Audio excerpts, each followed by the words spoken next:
तकदीर का खेल कहानी बात बहुत पुरानी है। गुजरात के सूरत शहर में मनसुख लाल नाम के एक व्यापारी थे। इनका कीमती रत्न का कारोबार था। इनका कारोबार दुनिया के कई देशों में फैला हुआ था। पूरे सूरत शहर में इनका मान और सम्मान था। मनसुख लाल के दो बेटे थे जिनका नाम रामलाल और श्यामलाल था। रामलाल को दौलत और रुतबे का बहुत घमंड था, जबकि श्यामलाल एक शरीफ और सुलझा हुआ इंसान था।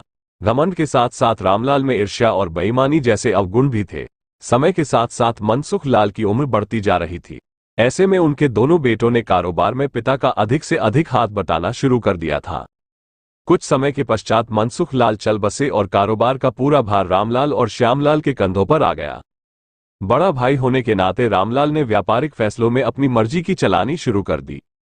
रामलाल बेईमानी और मक्कारी भरे फैसले लेने लगा। असली रत्न के नाम पर वह नकली रत्न का व्यापार करने लगा, जिससे उसका मुनाफा बढ़ने लगा। इस मुनाफे से उसका बाकी बचा चरित्र भी काला हो गया। दौलत के घमंड में वो परिवार में उन्मादी जैसा व्यवहार करने लगा। दूसरी तरफ शरीफ और सुलझे हुए श्यामलाल को शुरू में रामलाल की बेईमानी का इल्म तो नहीं हुआ, परंतु जब उसने उसके व्यवहार में परिवर्तन देखा तो पूरे माजरे को समझने में उसे ज्यादा देर नहीं लगी। रामलाल की करतूतों से श्यामलाल को बड़ा दुख हुआ।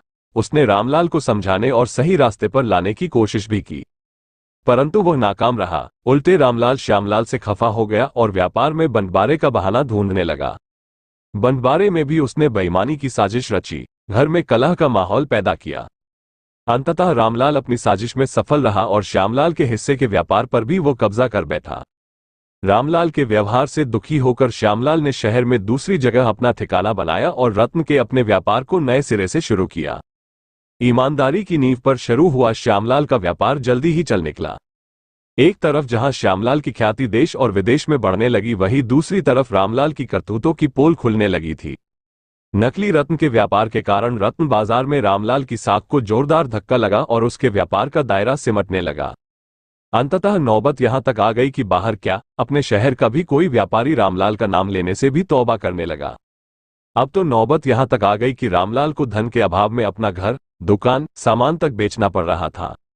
जल्दी ही रामलाल के हाथ से सब कुछ निकल गया और वो परिवार सहित सड़क पर आ गया।